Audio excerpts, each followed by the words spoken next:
For the New York Jets, Sunday had been a long time coming. Not since the 1969 season, when the Jets were generaled by Joe Namath, have New York's Green Berets engaged in playoff battle. In 1981, the Jets resembled that army of old by winning with passing and strong defense. But when they received the opening kickoff, Shea Stadium must have felt like Dunkirk. Buffalo's number 26, Charles Romes, converted a Bruce Harper fumble into a touchdown. And before 17 seconds had elapsed, the Bills were ahead of the Jets by 7. In the season opener, early game domination led the Bills to a 31-0 romp over the Jets. But New York rebounded with 9 wins in their last 11 games. With Richard Todd throwing brilliantly in the clutch, the Jets hope for more of the same in the playoffs.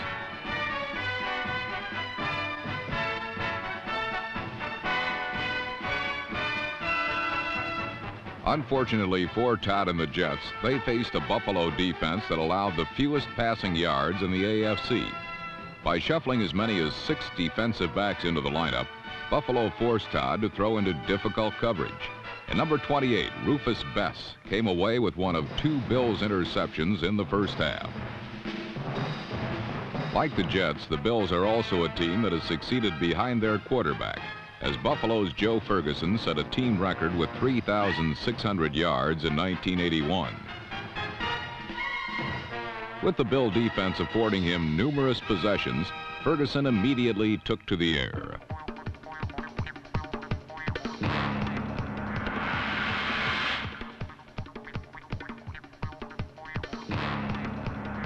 Ferguson connected on 12 of his first 15 tosses, and with speedsters like number 82 Frank Lewis in the lineup, short patterns can turn into 50-yard touchdowns.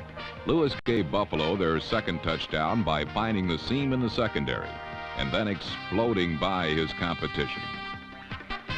Ferguson consistently aimed for the veteran Lewis, whose 11 pro years equals the experience compiled by the entire starting Jet secondary. Like the Bills, the Jets threw to their speedy receiver, Wesley Walker, but that lofty plan quickly crashed to earth.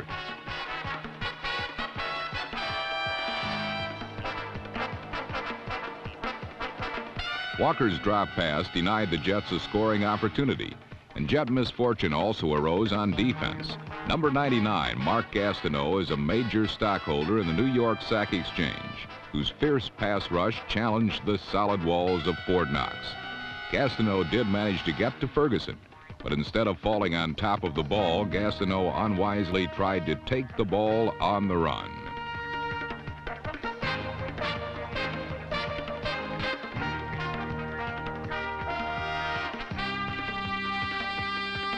For New York, the first half was a dirge as the Jets consistently squandered away opportunities.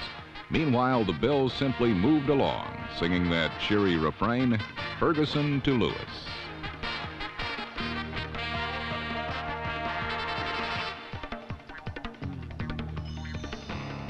Lewis grabbed 7 passes for 158 yards, and his second touchdown boosted the Bills to a shocking 24-0 lead by the middle of the second quarter.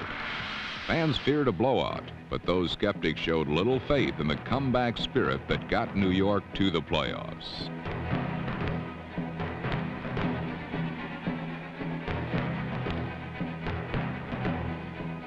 Reserve tight end Mickey Schuler came in for injured Jerome Barkham, and Schuler's first catch of the season put the Jets on the scoreboard. With Richard Todd drawing in the Bills secondary with a pump fake, Schuler beat single coverage.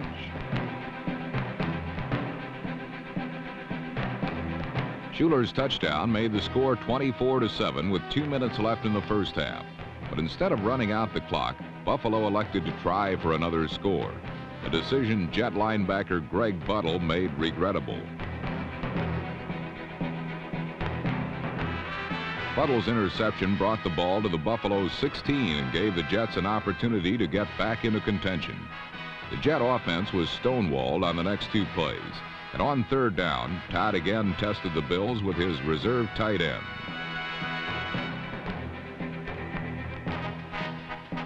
Todd's pass was just inches off the mark, and the Jets were forced to settle for a field goal. New York went into halftime trailing by 2 touchdowns. But with 30 minutes and playoff elimination left in the balance, the Jets were in need of their greatest comeback in this comeback season.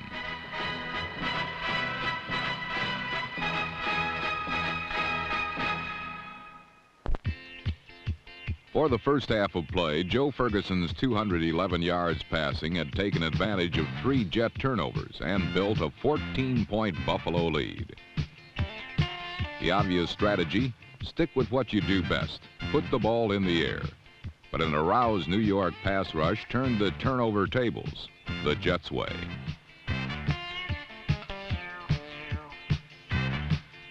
Ferguson succumbed to the pressure and delivered a belated Christmas gift to Jet cornerback Donald Dykes, number 26.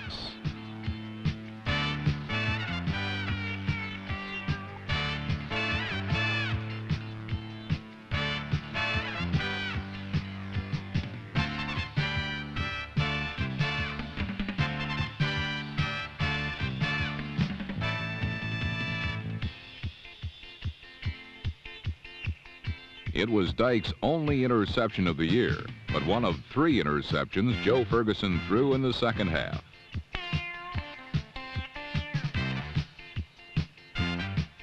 Nevertheless, number 12 insisted on throwing the ball and became a victim of the Jets' only second-half sack by Joe Klecko, number 73.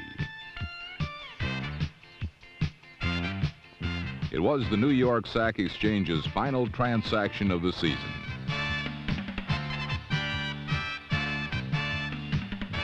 New York held Buffalo scoreless in the third period while scoring 3 points of their own. But when the Bills got the ball back in the final quarter, they put the passing game on hold and went wide right with running back Joe Cribbs, number 20.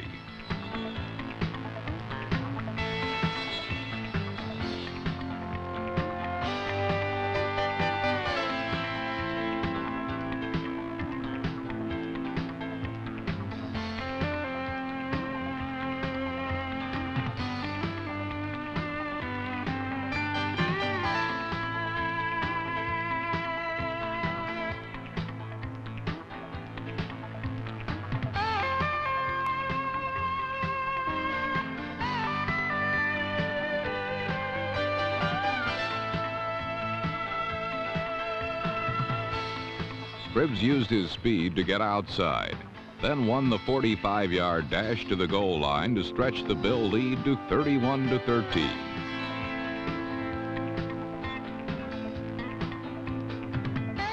When many Jet fans staged a foot race to the parking lot, they missed a finish that shaped up as one of the great comebacks in playoff history.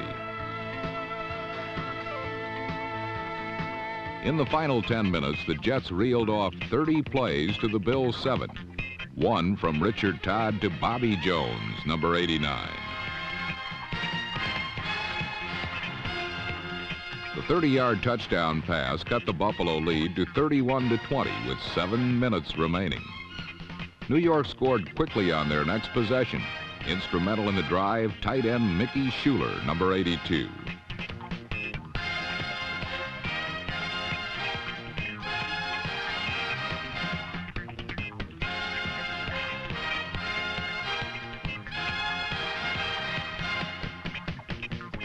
It was Schuler's best day as a pro, 6 catches for 116 yards. The Jets covered 52 yards in 8 plays, and a 1-yard score by Kevin Long closed the gap to 31-27. When the Jet defense again forced the Bills to punt, Todd's offense took over for their final drive. On 9 consecutive pass plays, the Jets drove to the Buffalo 27 when it appeared the game was over. An interception by strong safety Steve Freeman, number 22, was nullified by a holding penalty against the Bills, and the Jets were given another life. 2 short completions brought the ball to the Buffalo 11, and just 11 seconds remain when Richard Todd dropped back to throw his last pass of 1981.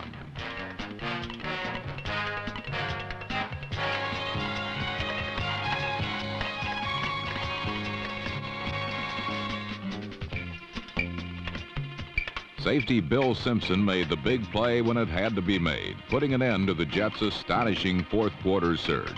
Buffalo 31, New York 27.